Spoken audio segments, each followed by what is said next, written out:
आलसी राजकुमारी किसी राज्य में एक सुंदर राजकुमारी रहती थी जिसका नाम अन्यसा था। वह बेहद आलसी थी। सुबह देर तक सोती, नौकर चाकर उसे तैयार करते और दिन भर महल में बस आराम फरमाती।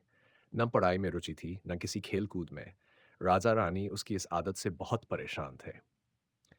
एक दिन राज्य में एक बुजुर्ग संत आए। राजा ने उन्हें राजकुमारी की आदतों के बारे में बताया। संत मुस्कुराए और बोले, राजकुमारी को मेरे साथ एक दिन के लिए भेजिए, मैं उसे एक अनमोल सीख दूंगा। राजा रानी राजी हो गए। अ, अगले दिन राजकुमारी संत के आश्रम पहुंची। वहां कोई नौकर नहीं था। संत ने कहा, बेटी, अगर तुम्हें खाना चाहिए तो पहले लकड़ियां लानी होंगी और चूल्हा जलाना होगा। राजकुमारी पहले तो हंसी, लेकिन जब भूख लगी तो उसे लकड़ियां लाने जाना पड़ा।